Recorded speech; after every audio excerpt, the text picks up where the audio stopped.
everybody, and welcome back to another video by Funland Tutorials. In today's video, we are going to be continuing with looking at data from different websites. So as you can see, I have my Excel file open here from where I extracted my data set. So just a quick reminder, we looked at the data bank from part of the World Bank, and we looked at World Development Indicators. I chose the World Development Indicators as my database. I chose one country, which was India. I also chose 6 different variables, the age, dependency ratio, and so on. I'll just again link the relevant videos in the description section below, and might put a card somewhere up over here as well. We also looked at 8 years, so we looked at 2022 all up to 2015, not 2015, 2015.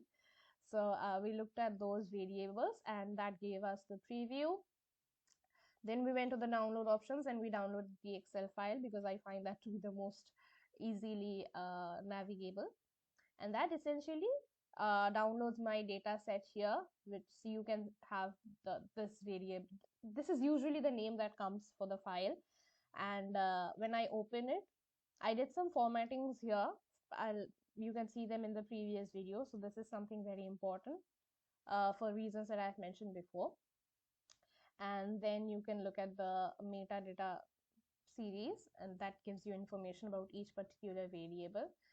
And now what I'm going to do today is I'm going to tell you how I format and how I actually use this data set. So I'll be closing this data set, and what I'll be doing is, first, what I like to do is, instead of keeping everything in the download folders, I try to make a different folder.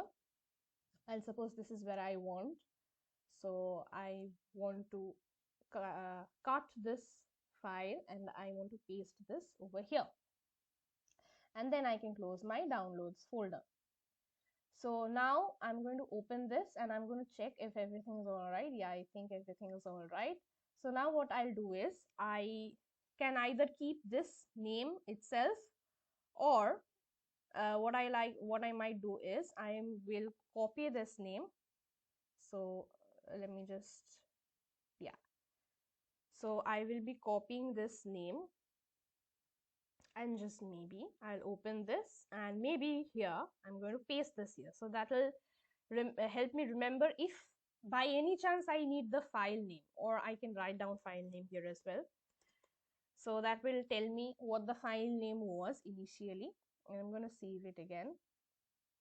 And then what I'm going to do is I'm going to rename this file. So I'm going to rename this to original, and then I'm going to make a copy. I like to keep copies of everything, so that way I know what are the changes that I made. So I'm going to format this now.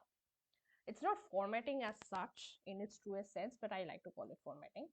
So what I'll first do is, okay, let me just open it in Excel. So I'll close this file and I'll open it with Excel. Right, so it's opening with Excel. Yeah, so I'll enable editing. Yeah, that does it. I'm going to maximize this. And now I have this data set. So what I like to do is I might delete this tab because I have it in the original file, so it won't matter. Then I might delete all these. Again, these are there in the original file, which is why I can safely disregard all of these. I'll no fill, so that cleans up everything.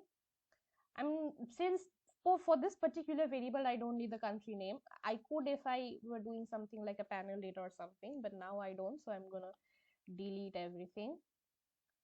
I won't need this as well, so I'm gonna delete this as well. Now what I like to do is, this is very small data set, so it's not that difficult here, but what I like to do is I try to find out patterns for the missing data.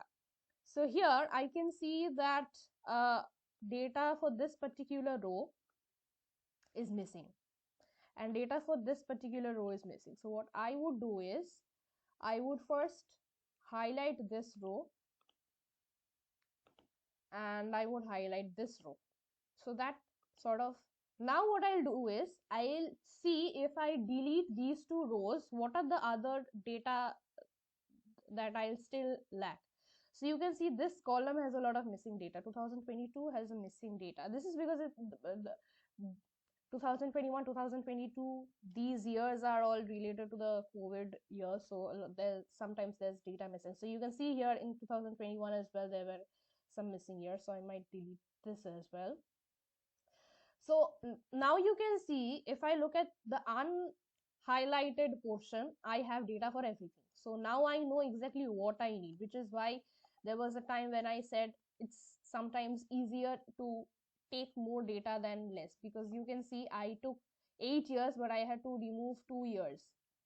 Then I'm going to delete this. So I took 6 variables, but I ended up with just 4. So now you see you have the entire data set here. It's easier because I just took 8 years and 6 variables, but it becomes difficult when you have a lot of variables and then you have to sort of like scroll through everything and see what are the figures, what are the years, and what are the variables that you're missing information from. Quick thing, usually 2021-22 will have less data. So sometimes I don't even try to get data from there. I just start from 2020.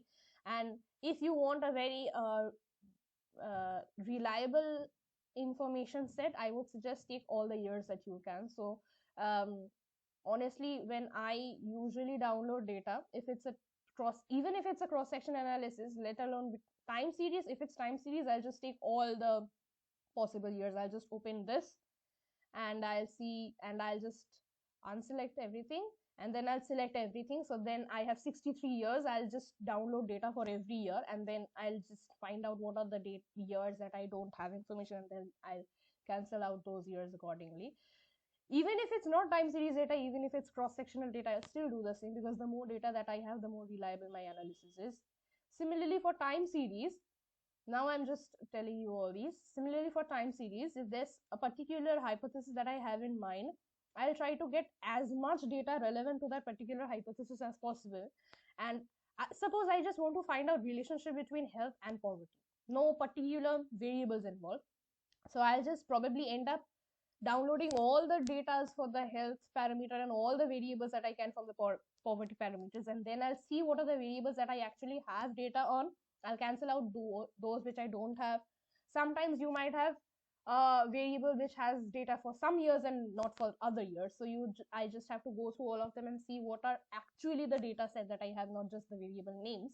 And then I'll end up with a relatively smaller data set as compared to what I started with.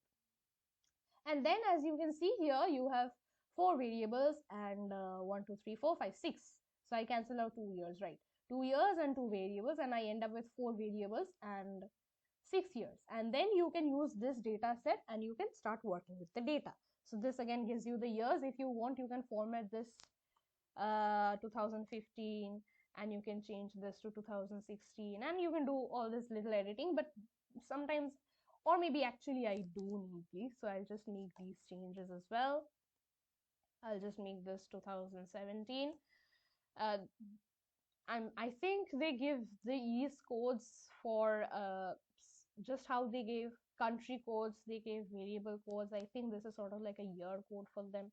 Not sure why they give this, because I don't usually use this. So you have the final data set, and now you have a very shortened data set. So that is why I call this a formatted data set. This is actually data that I have in my hand. The original data set gives you everything that you got, and then you format everything, and then you actually have the data set that you need.